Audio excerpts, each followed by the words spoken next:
برادران اہل سنت، السلام علیکم ورحمۃ اللہ تعالی وبرکاتہ۔ الحمدللہ رب العالمین،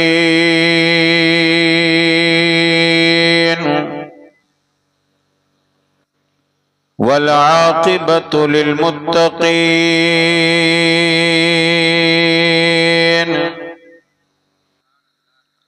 والصلاة والسلام على سید المرسلین،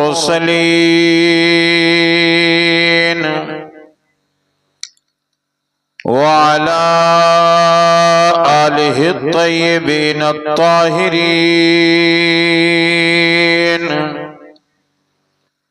وأصحابہ المعظمین المکرمین، اما بعد فأعوذ باللہ من الشیطان الرجیم، بسم اللہ الرحمن الرحیم، وما هو على الغیب بضنین۔ سبحان اللہ سبحان اللہ سبحان اللہ۔ صدق اللہ مولانا العظیم، وصدق رسوله النبی الامین المکین الکریم، ونحن على ذلك لمن الشاہدین والشاکرین، والحمد للہ رب العالمین۔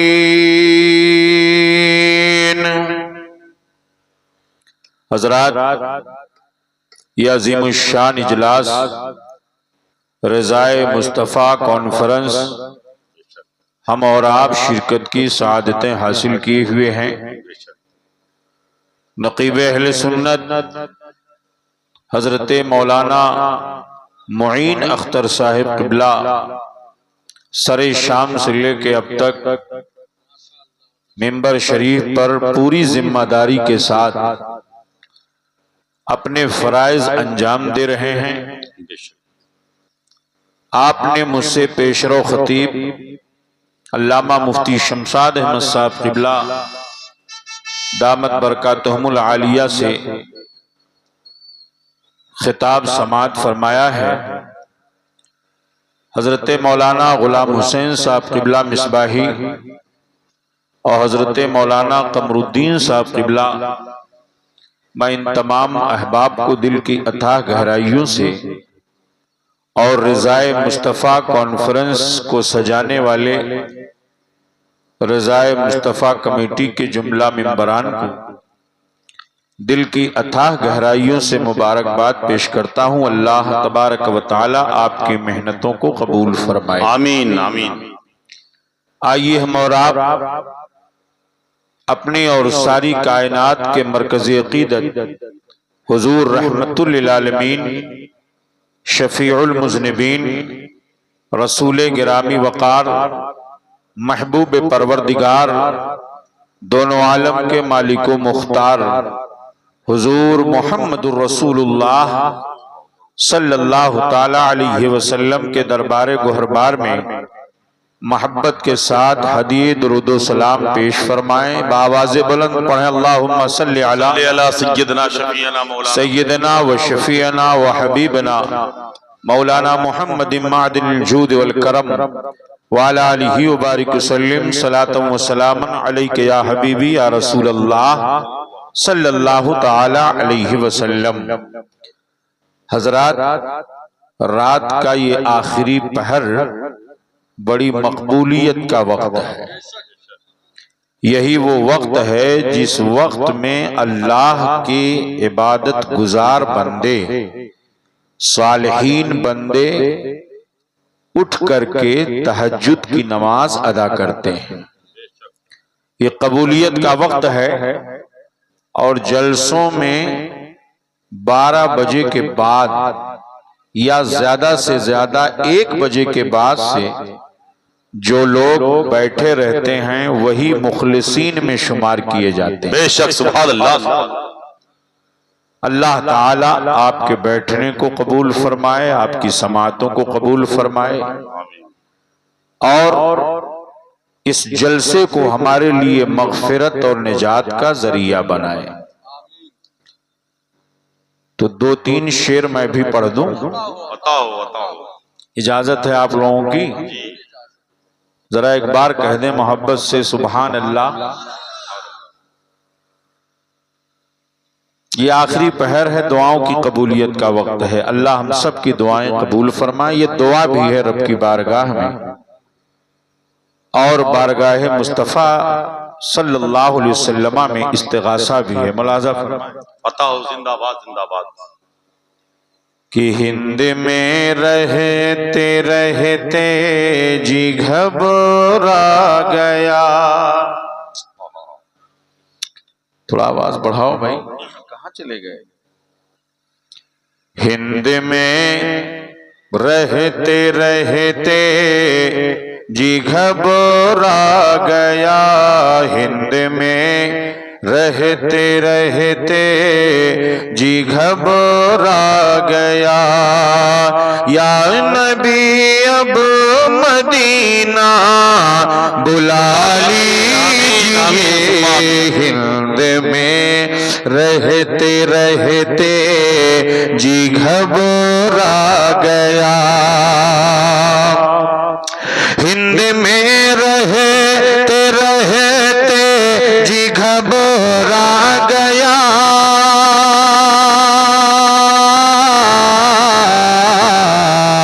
ہند میں رہتے رہتے جی گھبرا گیا، یا نبی اب مدینہ بلا لیجئے، یا نبی اب مدینہ بلا لیجئے، تاکہ اڑ کے میں پہنچوں مدینہ تلک، تاکہ اڑ کے میں پہنچوں مدینہ تلک، بازوؤں میں میرے پر لگا دیجئے، ہند میں رہتے رہتے جی گھبرا گیا،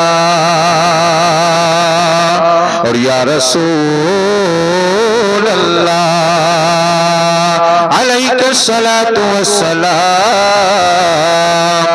مجھ کو عزت نہ دو، مجھ کو دولت نہ دو، کیا بات رہی، مجھ کو عزت نہ دو، مجھ کو دولت نہ دو، کیا کروں گا حکومت، حکومت نہ دو، مجھ کو عزت نہ دو، مجھ کو دولت نہ دو،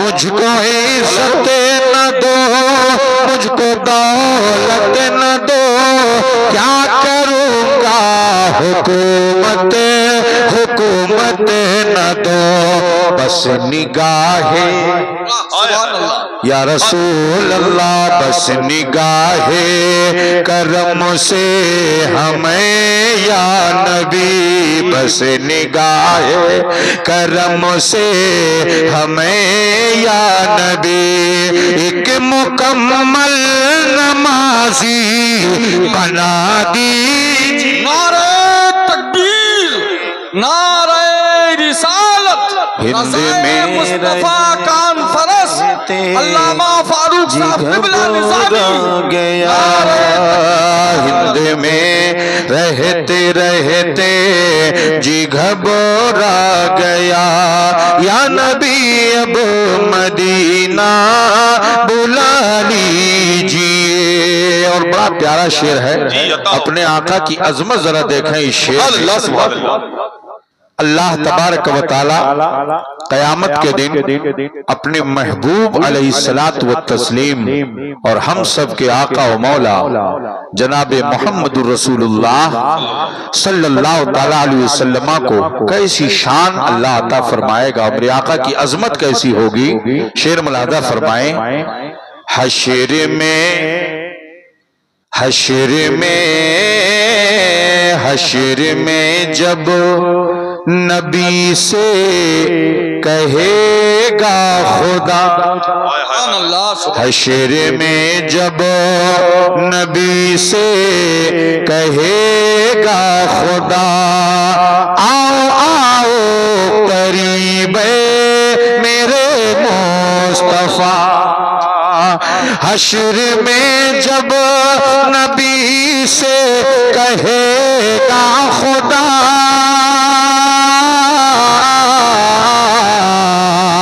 حشر میں جب نبی سے کہے گا خدا، آؤ آؤ قریب میرے مصطفیٰ، کس کو دوزخ میں ڈالوں کسے بخش دوں، کس کو دوزخ میں ڈالوں کسے بخش دوں، آپ چپکے سے مجھ کو بتا دیجیے، کیا بات رہی، زندہ باد زندہ باد زندہ باد۔ رہتے رہتے جی گھبرا گیا، یا نبی اب مدینہ بلا لیجئے، درود پاک۔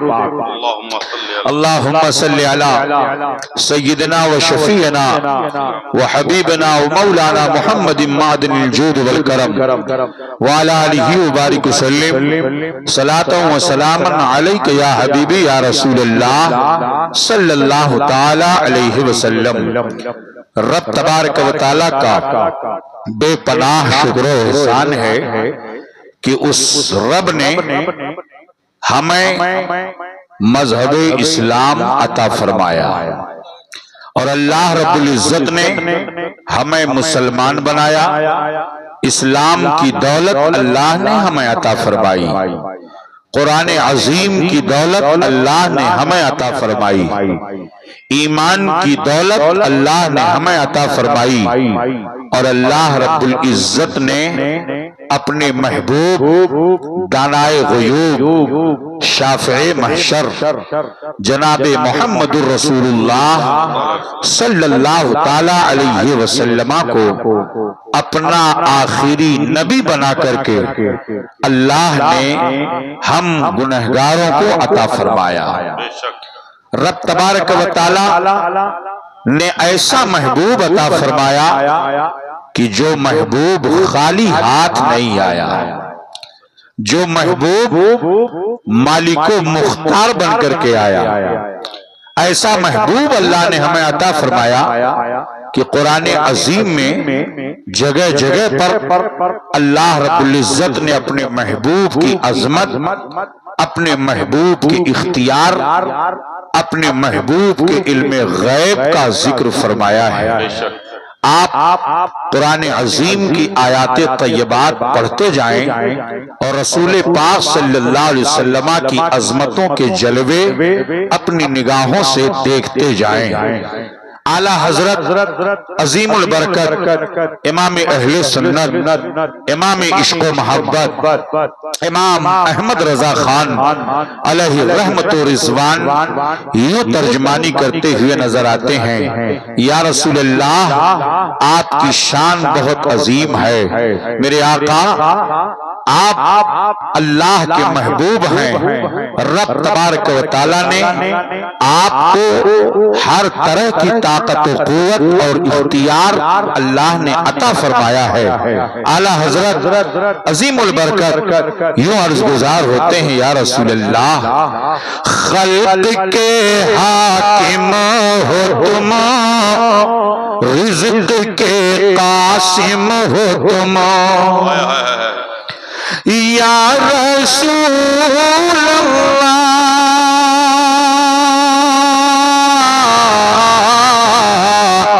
خلق کے حاکم ہو تم، رزق کے قاسم ہو تم، اور جو ملا تم سے ملا تم پہ کرو درود، تم پہ کرو درود، اور ایسا ایسا اختیار اللہ نے اپنے محبوب کو عطا فرمایا۔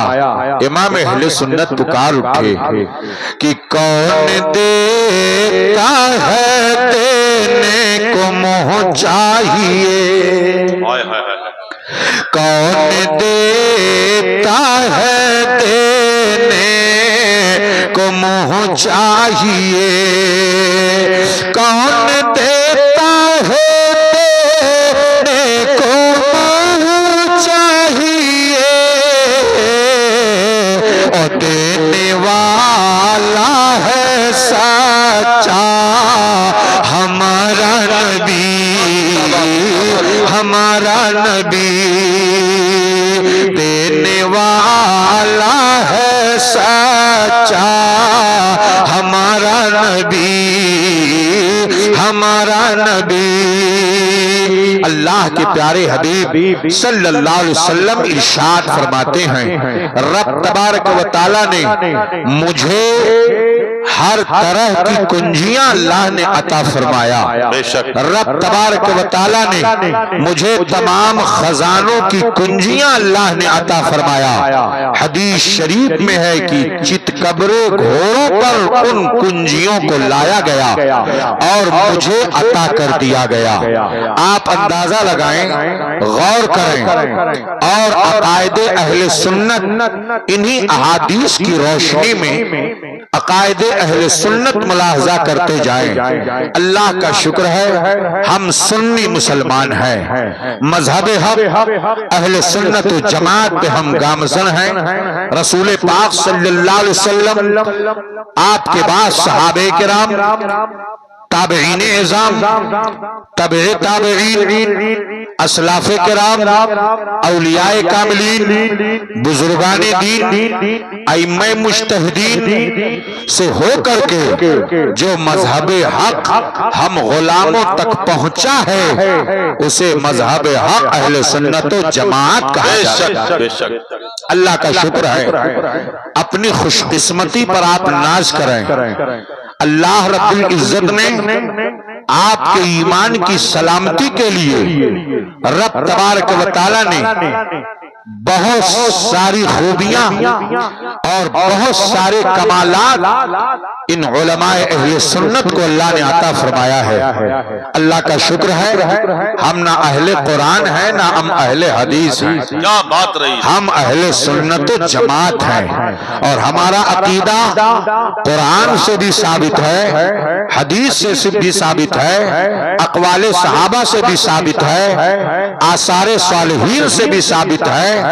ہم کو بدعتی کہنے والے خود بدعتی ہیں، ہم کو مشرک اور قبر پجوا کہنے والے لوگ خود انہی چیزوں میں ملوث ہیں۔ اللہ کا شکر ہے کہ ہم نبی کونین صلی اللہ علیہ وسلم کو جیسا ماننا چاہیے ہم ویسے ہی اپنے آقا کو مانتے ہیں۔ صرف جانتے ہی نہیں، وہ اور لوگ ہوں گے جو صرف جانتے ہیں لیکن پہچانتے نہیں، ہم جانتے بھی ہیں اور پہچانتے بھی ہیں اور صدق دل سے ان کو مانتے بھی ہیں۔ اعلیٰ حضرت عظیم البرکت امام اہل سنت، امام عشق و محبت، امام احمد رضا خان علیہ رحمت رضوان کے اشعار کی روشنی میں عقائد اہل سنت ملاحظہ فرمائیں۔ اہل سنت کا عقیدہ ہے کہ اللہ تعالیٰ نے اپنے محبوب کو مالک و مختار بنایا ہے۔ اہل سنت و جماعت کا عقیدہ ہے کہ رب تبارک و تعالیٰ نے اپنے محبوب کو علم غیب عطا فرمایا ہے۔ اہل سنت و جماعت کا عقیدہ ہے کہ مصطفیٰ جان رحمت صلی اللہ علیہ وسلم اپنے امتی کے ہر عمل سے خبردار ہیں۔ میرے آقا علیہ السلام حاضر و ناظر ہیں۔ اہل سنت و جماعت کا عقیدہ ہے کہ رسول پاک صلی اللہ علیہ وسلم اپنی قبر اطہر میں زندہ ہیں، باحیات ہیں۔ اہل سنت و جماعت کا عقیدہ ہے، یہ مسلمات اہل سنت میں سے ہے۔ آپ غور فرمائیں، اللہ کے رسول صلی اللہ علیہ وسلم کو رب تعالیٰ نے وہی اختیار عطا فرمایا، میرے آقا جسے چاہیں، جتنا چاہیں، جو چاہیں، جب چاہیں عطا فرما دیں۔ سبحان اللہ، سبحان اللہ۔ اللہ رب العزت نے اپنے محبوب کو شریعت میں بھی اختیار عطا فرمایا ہے۔ بات رہی اللہ رب العزت نے اپنے محبوب کو وہ طاقت و قوت عطا فرمائی کہ فرما دیا وَأَمَّا السَّائِلَ فَلَا تَنْهَرْ، محبوب آپ کی بارگاہ میں کوئی منگتا آئے تو آپ کی بارگاہ سے کوئی خالی ہاتھ واپس نہ جائے۔ نبی کونین صلی اللہ علیہ وسلم کی بارگاہ میں مانگنا حقیقت میں خدا سے مانگنا ہے، حقیقت میں رب سے مانگنا ہے، اس لیے کہ رسول پاک صلی اللہ علیہ وسلم کا در یہی خدا کا در ہے، یہی خدا کا در ہے، بخدا خدا کا یہی ہے در، نہیں اور کوئی مفر مخر، جو یہاں سے ہو یہی آ کے ہو، جو وہاں نہیں تو یہاں نہیں۔ رب کی بارگاہ میں اللہ رب العزت نے اپنے محبوب کو اختیار دیا، اے میرے محبوب کے دیوانوں، اے میرے محبوب کے امتیوں، میں ایسا محبوب تمہیں دے رہا ہوں جو خالی ہاتھ تمہارے پاس نہیں آیا ہے، وہ مالک و مختار ہے۔ ایک صحابی آئے رسول پاک صلی اللہ علیہ وسلم کی بارگاہ میں، انہوں نے عرض کیا یا رسول اللہ، حالت روزہ میں مجھ سے صحبت واقع ہو گئی ہے، اپنی بیوی کے پاس میں چلا گیا۔ اللہ کے رسول صلی اللہ علیہ وسلم نے ارشاد فرمایا تب تو ایسی صورت میں تمہیں کفارہ ادا کرنا پڑے گا۔ کہا کون سا کفارہ؟ کہا ایک غلام آزاد کرنا پڑے گا۔ کہا یا رسول اللہ میرے پاس اتنی طاقت نہیں ہے کہ میں غلام آزاد کر سکوں، میں اتنا دولت مند نہیں ہوں کہ میں غلام آزاد کر سکوں۔ تو آقا ارشاد فرماتے ہیں تب تو ایسی صورت میں 2 مہینے کا مسلسل روزہ رکھو، تب تمہارا کفارہ ادا ہوگا۔ اس نے عرض کیا یا رسول اللہ میں ایک دن اگر کھانا نہیں کھاتا ہوں تو میرے آنکھوں کے سامنے اندھیرا چھا میری نگاہوں کے سامنے اندھیرا چھا جاتا ہے، میں مسلسل کیسے روزہ رکھ سکوں گا؟ اللہ کے رسول صلی اللہ علیہ وسلم کا دربار گہربار ہے، میرے آقا نے روزے کے کفاروں کو بیان کیا۔ انہوں نے عرض کیا یا رسول اللہ نہ میرے پاس کھانا کھلانے کی طاقت ہے، نہ میرے پاس غلام آزاد کرنے کی طاقت ہے، نہ میرے پاس مسلسل 2 مہینہ روزہ رکھنے کی طاقت ہے۔ نبی مسکرا پڑے۔ آقا کی بارگاہ میں تب تک ایک شخص ٹوکرا لے کر کے حاضر ہوا، کھجوروں سے بھرا ہوا ٹوکرا ہے۔ اللہ کے رسول صلی اللہ علیہ وسلم ارشاد فرماتے ہیں کہاں ہے پوچھنے والا، کہاں ہے مسئلہ دریافت کرنے والا؟ لبیک یا رسول اللہ، لبیک یا رسول اللہ، آقا میں حاضر ہوں۔ تب تک آقا ارشاد فرماتے ہیں لے جاؤ اسے مدینہ کے فقیروں کے درمیان تقسیم کر دو، تمہارا کفارہ ادا ہو جائے گا۔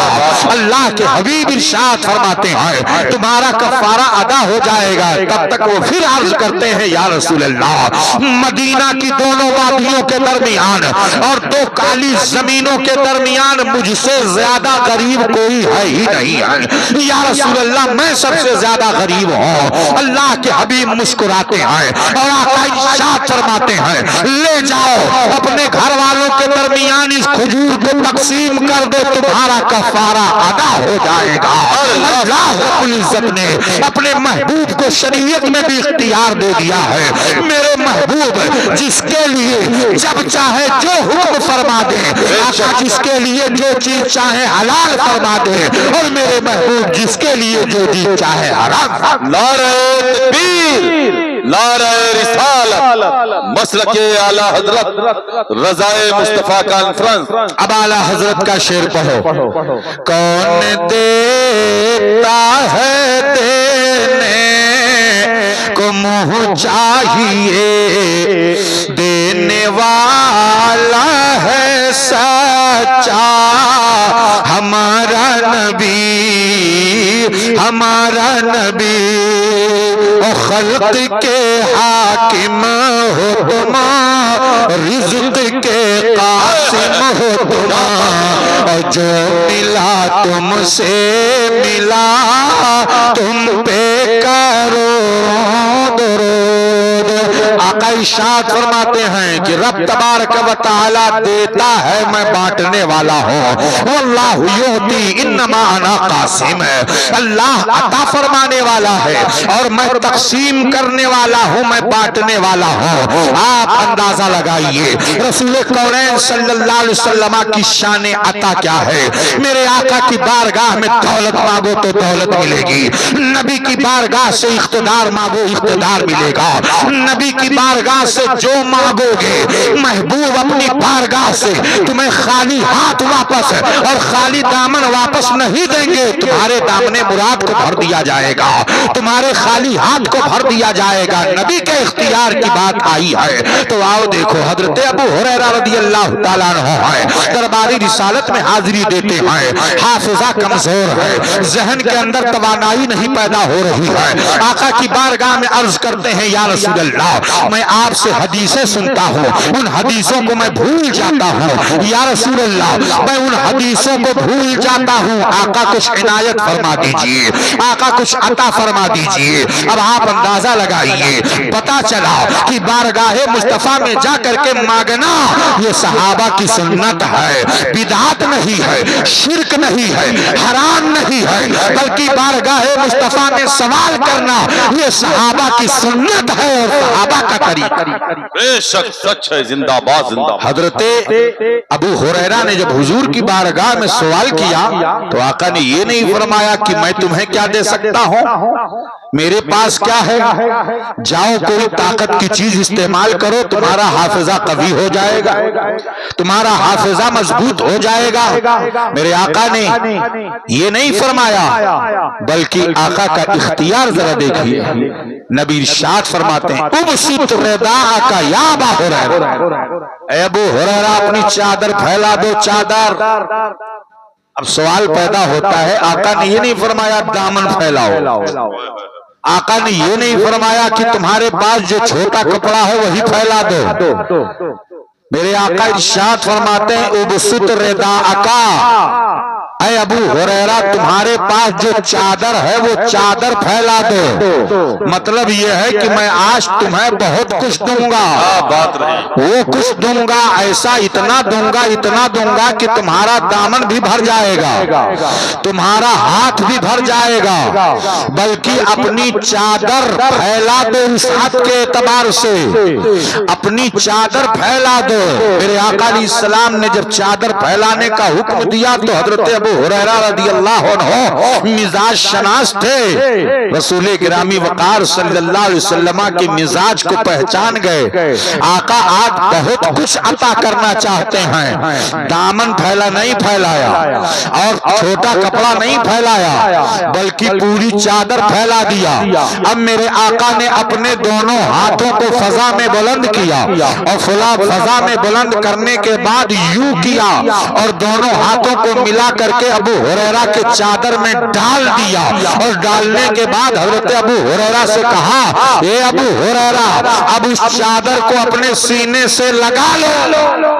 کیا بات رہی، حضرت ابو ہریرہ اس چادر کو اپنے سینے سے لگاتے ہیں تو فرماتے ہیں حضرت ابو ہریرہ کہ اس کے بعد سے میرا حافظہ اتنا قوی ہو گیا کہ میں نے اس کے بعد سے جتنی بھی باتیں بارگاہ رسالت سے اور زبان رسالت سے سنی منوان وہ ساری چیزیں میرے حافظے میں محفوظ ہو گئی اور میرے حافظے میں محفوظ ہو گئی۔ سبحان اللہ، نبی کا اختیار ذرا دیکھیے، زندہ باد، آقا کونین صلی اللہ علیہ وسلم کا اختیار ذرا دیکھیے، نبی کی زبان سے جو بات نکل جائے وہ ہو کر کے رہتی ہے۔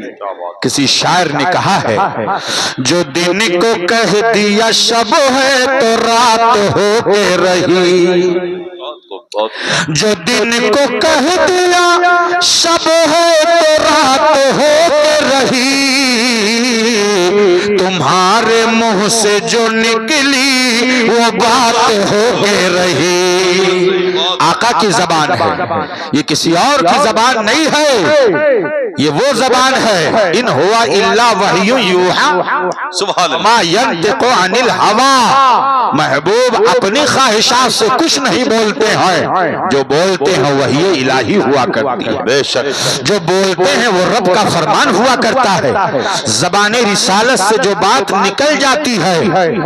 حضور اکرم صلی اللہ علیہ وسلم کے زمانے میں گستاخ تھا، گستاخ، آج بھی گستاخ پھرتے ہیں، آج بھی گستاخ آ کر کے آپ کے پاس بیٹھتے ہیں، آج بھی گستاخوں کی جماعت پائی جا رہی ہے۔ آقا کونین صلی اللہ علیہ وسلم کی بارگاہ میں گستاخی کرنے والا ایک ایسا گستاخ تھا جو زبان ٹیڑھی کر کر کے حضور کی نقل اتارتا تھا، کیا آقا کونین صلی اللہ علیہ وسلم کی نقل اتارتا تھا۔ صحابہ کرام کو خبر ہوئی، یا رسول اللہ فلاں آپ کی نقل اتارتا ہے، استہزاء کرتا ہے، مذاق اڑاتا ہے، آپ کی بارگاہ میں گستاخی کرتا ہے، آقا آپ اشارہ فرما دیں ہم اس کی گردن مار دیں۔ آقا کونین صلی اللہ علیہ وسلم خاموش رہے۔ ایک دن میرے آقا علیہ السلام گزر رہے تھے صحابہ کے ساتھ، تب تک نگاہ پڑ گئی، یا رسول اللہ یہ وہی ہے جو آپ کی گستاخی کیا کرتا ہے اور زبان نکال نکال کر کے ٹیڑھی کر کر کے وہ آپ کی نقل اتارتا ہے، آقا اجازت ہو تو گردن مار دیں۔ نبی کونین ارشاد فرماتے ہیں کن کذالک، ہو جا ایسے ہی ہو جا، میری نقل اتارتا ہے، میرا استہزاء کرتا ہے، میرا تمسخر اڑاتا ہے، میرا مذاق اڑاتا ہے، ہو جائے ایسے ہی۔ زبان رسالت سے یہ جملہ نکلنا تھا کہ اس کی زبان ٹیڑھی ہو گئی، اور ایسی ٹیڑھی ہوئی کہ وہیں سے وہ بھاگا اور بڑے بڑے طبیبوں کو اکٹھا کیا، حکیموں کو بلایا، مگر اس کی زبان ٹیڑھی کی ٹیڑھی ہی رہ گئی۔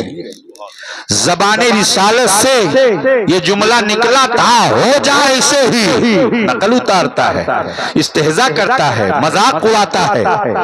پوری زندگی وہ حکیموں سے علاج کرواتا رہا مگر زبان نہیں سدھری، زبان ٹیڑھی کی ٹیڑھی رہی، حتی ماتا، یہاں تک کہ وہ مر گئے، اور جب مرا تو مرنے کے بعد میں اس کے گھر والوں نے زمین کھود کر کے جب زمین میں دفن کرنا چاہا تو زمین نے اس کی لاش کو قبول نہیں کی،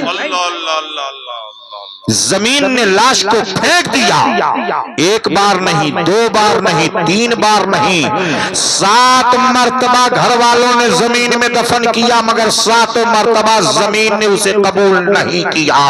رسول پاک صلی اللہ علیہ وسلم کی شان میں گستاخی کرنے والے کی یہ حالت ہوا کرتی ہے، زمین نے اسے قبول نہ کیا، یہاں تک کہ صحابہ بیان فرماتے ہیں کہ وہ ظالم زمین کے اوپر پڑا رہا، یہاں تک کہ وحشی جانوروں نے اس کی لاش کو نوچ نوچ کر کے کھا لیا اور ختم ہو گیا، وہ فنار بھی ہو گیا۔ گستاخ رسول کی یہ کیفیت ہوا کرتی ہے، گستاخ رسول کی یہ حالت ہوا کرتی ہے، اس لیے رب تبارک و تعالیٰ کو اپنے محبوب کی گستاخی منظور نہیں ہے۔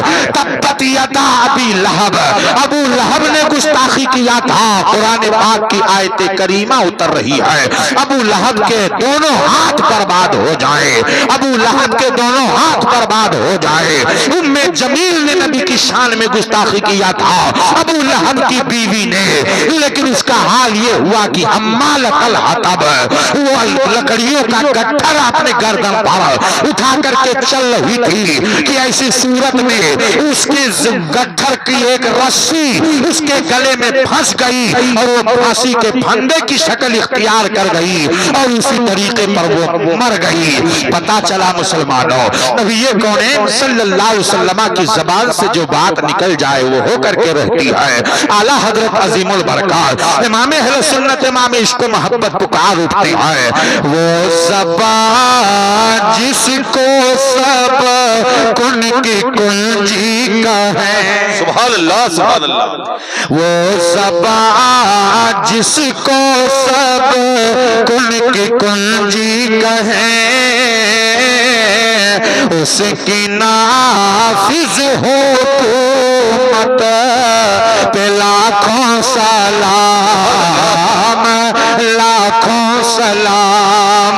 آقا کی زبان ذرا دیکھیے، زبان رسالت ہے، اللہ اللہ۔ محبوب کی زبان کا جواب نہیں، محبوب کے دست اقدس کا جواب نہیں، نبی کونین کے چشمان نبوت کا جواب نہیں، آقا کونین کے پیشانی اقدس کا جواب نہیں، نبی کونین صلی اللہ علیہ وسلم کے منہ مبارک کا جواب نہیں، آپ کے انگشتہائے مبارک کا جواب نہیں، آپ کے بطن اقدس کا، پشت اطہر کا، پائے ناز کا، میرے آقا علیہ السلام کے پاؤں شریف کے ناخون اقدس سے لے کر کے منہ مبارک شریف تک آپ کے ہر عضو کا کوئی جواب نہیں ہے۔ اللہ رب العزت نے اپنے محبوب کو بے مثل و بے مثال بنایا ہے۔ نبی کونین صلی اللہ تعالی علیہ وسلم کی چشمان نبوت ہو، آپ کی زبان رسالت ہو، کان مبارک ہو، آپ کی زبان اقدس ہو، پشت اطہر ہو، اعلیٰ حضرت عظیم البرکت امام اہل سنت نے ایسا مرقع کھینچا ہے کہ مصطفیٰ جان رحمت پہ لاکھوں سلام، شمع بزم ہدایت پہ لاکھوں سلام، اعلیٰ حضرت کا سلام پڑھتے جائیے۔ نبی کونین صلی اللہ علیہ وسلم کے عشق و محبت کا چراغ آپ کے قلب میں روشن ہوتا جائے گا اور آپ کے ایمان کی حفاظت ہوتی ہے۔ کیا بات رہی، زندہ باد زندہ باد۔ اللہ کا شکر ہے کہ اللہ تبارک و تعالیٰ نے ہمیں سنی مسلمان بنایا ہے، اس لیے آپ یہاں سے پیغام لے کر کے جائیں، آپ نمازوں کی پابندی کریں گے۔ رضائے مصطفیٰ کمیٹی کے نوجوانوں، میں کہیں بھی جاتا ہوں تو کمیٹی والوں کو ضرور تنبیہ کرتا ہوں، نمازوں کی پابندی آپ کریں، روزوں کی پابندی آپ کریں۔ جلسہ کرا لینا یہ کمال نہیں ہے، بلکہ جلسے سے جو پیغام سب سے زیادہ جو پیغام دیا جائے آپ کے درمیان، سب سے زیادہ تو آپ کو اس پر عمل کرنا ہے۔ اور الحمدللہ یہ بڑے حضرت علامہ بدر الدین صاحب علیہ رحمت رضوان، اللہ تعالیٰ ان کی قبر پر رحمت النور کی بارش نازل فرمائے۔ آپ نے عقیدے کی حفاظت کے لیے جو کتابیں تحریر فرمائی، اس کا آج بھی جواب نہیں، سچ ہے، آج بھی جواب نہیں ہے۔ مکاتب کے اندر جس طریقے پر آپ نے عقائد اہل سنت کی حفاظت و صیانت کے لیے تعمیر ادب آپ اٹھا کر کے دیکھ لیجئے، اس کا کوئی جواب سچ ہے۔ تعمیر ادب آپ کا چھوٹا سا بچہ بھی جب اس کو پڑھتا ہے تو یہ عقیدہ اس میں ذکر کر دیا گیا ہے کہ خدا تبارک و تعالی کے تعلق سے یہ کہنا کہ خدا جھوٹ بول سکتا ہے یہ ناجائز و حرام ہے، ایسا کہنے والا خدا کی شان میں گستاخی کرنے والا، اور اللہ رب العزت کے تعلق سے، نبیوں کے تعلق سے، بزرگوں کے تعلق سے جو عقیدہ اہل سنت جماعت کا، صحابہ، تابعین، تبع تابعین، سلف صالحین، ائمہ مجتہدین سے ثابت ہے، وہی عقیدہ آپ نے ان کتابوں کے اندر ذکر فرمایا ہے۔ اس لیے ضرورت اس بات کی ہے کہ بدعقیدگی کی جرثومے سے اگر بچنا ہے تو ان کتابوں کی ترویج و اشاعت کی جائے، ان کتابوں کو مضامین کی شکل میں مکاتب کے اندر پڑھایا جائے اور مکاتب کی تعلیم کو مضبوط کیا جائے۔ مکاتب کی تعلیم، ایجوکیشن سسٹم کو مضبوط کرنا بہت ضروری ہے مسلمانوں، تعلیمی نظام کو مضبوط کرنا ضروری ہے۔ اپنے گاؤں کے مدرسوں کو، مکتبوں کو اتنا مضبوط کیجئے کہ تعلیمی اعتبار سے آپ کا بچہ اردو بھی پڑھے، ہندی بھی پڑھے، انگلش بھی پڑھے، اور آپ کا بچہ دینی اور دنیوی دونوں طرح کی تعلیم آپ کا بچہ حاصل کرے، تاکہ زمانے کے حالات کے تقاضوں کو بھی وہ پورا کرے۔ اس لیے نمازوں کی پابندی یہ بہت ضروری ہے۔ جو شخص جان بوجھ کر کے، اب آپ بتاؤ کتنے ایسے ہمارے ہی پارٹی کے لوگ ایسے ہیں کہ جلسوں میں جاتے ہیں مگر عشاء کی نماز نہیں پڑھتے، عشاء کی نماز نہیں پڑھتے۔ کتنے ایسے جلسہ کرانے والے لوگ بھی ہیں کہ نماز پڑھتے رہتے ہیں لیکن جب جلسہ جس دن ہوتا ہے اس دن نماز عشاء کی بھی چھوٹ جاتی ہے اور فجر کی بھی چھوٹ جاتی ہے. بہت اچھی اصلاح ہے. علامہ مولانا معین اختر صاحب قبلہ آپ سمجھ رہے ہیں یہ پیغام جو شخص جان بوجھ کر کے نماز چھوڑ دیتا ہے 80,000 برس جہنم میں جلایا جائے گا. اللہ کتنا اللہ جان بوجھ کر نماز چھوڑنے والا 80,000 برس. اللہ اکبر. ایک لمحے کے لیے اگر کسی کو آگ میں چھوڑ دیا جائے تو اس کی کیا کیفیت ہوگی. اور اللہ ہم سب کو جہنم کے عذاب سے بچائے. آمین. جہنم کا عذاب بہت خطرناک. دنیا کی آگ تو سرخ ہوتی ہے, دنیا کی آگ سے کچھ فائدہ بھی اجالا بھی حاصل ہو سکتا ہے, مگر آخرت کا جو عذاب ہے یعنی جہنم کا عذاب, جہنم کی آگ سرخ نہیں بلکہ کالی ہے, ایسے اندھیری رات. جہنم کی آگ کالی ہے. اللہ ہمیں جہنم کے عذاب سے بچائے. کبر و غرور نہ کرو, حسد نہ کرو, فتنہ فساد نہ پیدا کرو, اپنے قلب کی صفائی اختیار کرو, اپنے قلب کو صاف ستھرا رکھو, اپنے ذہن و فکر کو صاف ستھرا رکھو, اپنے بچوں اور بچیوں کی تعلیم پر خرچ کرو. آج اگر کہا جائے کہ بچوں کا ڈریس بنوا لو تو لوگ ڈریس بنوانے میں بھی ڈریس کیسے بنوایا جائے, سب فری ہی چاہتے ہیں, ہر معاملہ فری ہی چاہتی ہے ہماری قوم. میرے دوستو ایجوکیشن سسٹم کو مضبوط کیجئے, مدرسوں کی تعلیم کو اور مکتب کی تعلیم کو مضبوط کیجئے. آپ کا بچہ درجہ 5 پڑھ کر کے جب وہ نکلے تو اس کی زبان صاف ستھری ہو, مخارج درست ہوں, الف سے لے کر کے یا تک مخارج اس کے درست ہوں, اور بنیادی جو عقائد کی تعلیم ہے اس سے بھی وہ مزین رہے. قرآن پاک ما یجوز بہ الصلاۃ پڑھے, اس کی نماز بھی درست ہو, آگے چل کر کے وہ اور دینی اور دنیاوی تعلیم حاصل کرے. لیکن بنیادی تعلیم اگر کمزور رہ گئی تو آپ کا بچہ تحریر میں بھی کمزور ہوگا, رائٹنگ میں بھی کمزور ہوگا, نہ ہندی جانے گا, نہ اردو صحیح تحریر ہوگی, نہ انگلش صحیح تحریر ہوگی. اور عالم یہ ہوگا کہ آگے چل کر کے آج ہماری قوم کا مزاج اتنا بگڑ چکا ہے کہ دیگر چیزوں میں فضولیات میں لاکھوں ہزاروں روپے خرچ کر دیتے ہیں, مگر تعلیمی سسٹم کو مضبوط کرنے کے لیے 500 روپیہ بھی جیب سے نہیں نکلتا ہے.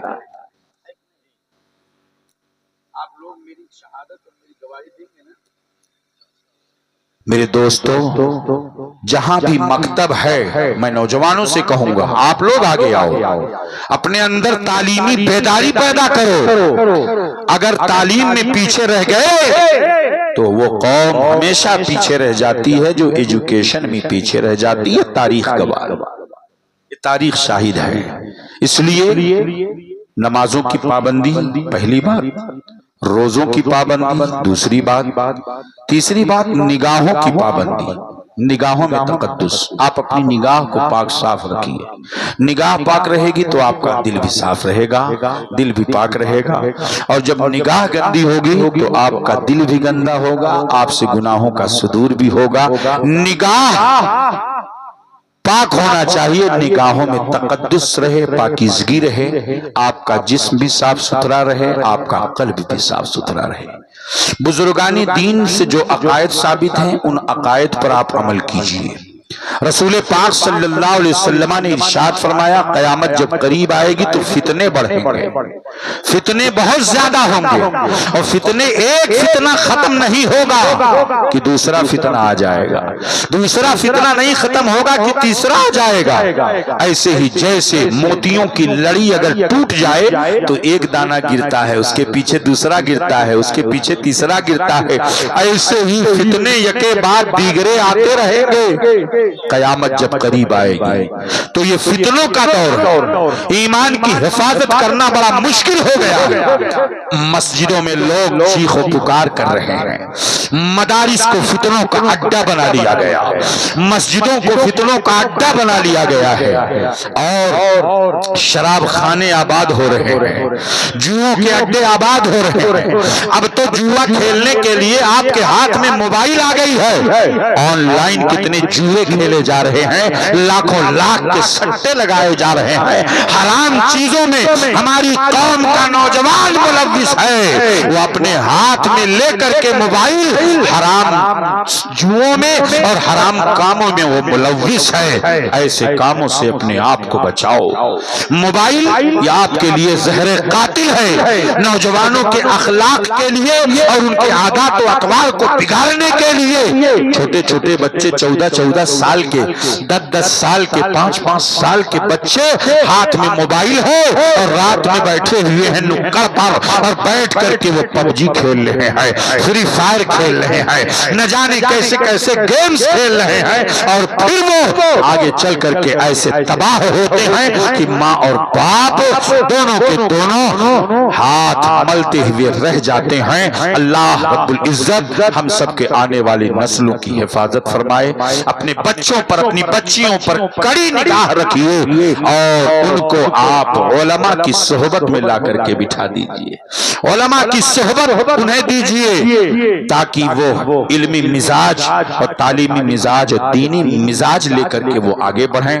بات بہت ہو چکی ہے۔ اللہ تبارک و تعالی ہم سب کو اپنے محبوب کے صدقے میں رب قدیر مغفرت فرمائے۔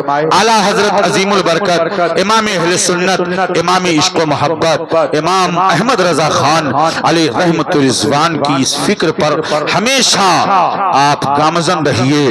انہیں جانا انہیں مانا نہ رکھا غیر سے کام، انہیں جانا انہیں مانا نہ رکھا غیر سے کام، انہیں جانا انہیں مانا نہ رکھا غیر سے کام۔ للہ الحمد میں دنیا سے مسلمان گیا، مسلمان گیا، لحد میں عشق رخ شہ کا داغ لے کے چلے، اندھیری رات سنی تھی چراغ لے کے چلے، تیرے غلاموں کا، تیرے غلاموں کا نقش قدم ہے راہ خدا، تیرے غلاموں کا نقش قدم ہے راہ خدا۔ جو بزرگوں کے نقش قدم سے ہٹے جہنم کے گڈھے میں گرے، وہ جہنم کے گڈھے میں چلے گئے۔ اس لیے بزرگوں کے نقش قدم کو کبھی نہیں چھوڑنا ہے۔ بزرگانی دین کے نقش قدم پہ چلنے کی دعا تو ہم ہر نماز میں کرتے ہیں، اہدنا الصراط المستقیم صراط الذین انعمت علیہم، انعمت علیہم، مولا جن پر تیرا انعام ہے ان کے راستے پر مجھے چلا، ان کے راستے پر چلا۔ تو بزرگوں کے نقش قدم پر چلنا عقائد اہل سنت پر چلنا ہے، ایمان کی سلامتی اسی میں ہے۔ اعلیٰ حضرت فرماتے ہیں تیرے غلاموں کا نقش قدم ہے راہ خدا، تیرے غلاموں کا نقش قدم ہے راہ خدا، وہ کیا بھٹک سکے جو یہ سراغ لے کے چلے، سراغ لے کے چلے۔ وقت تمام شد، گفتگو باقی۔ اللہ تبارک و تعالی ہماری گفتگو کو قبول فرمائے، آپ کی سماعت کو قبول فرمائے۔ وما علینا الا البلاغ۔ کھڑے ہو جائیں، صلاۃ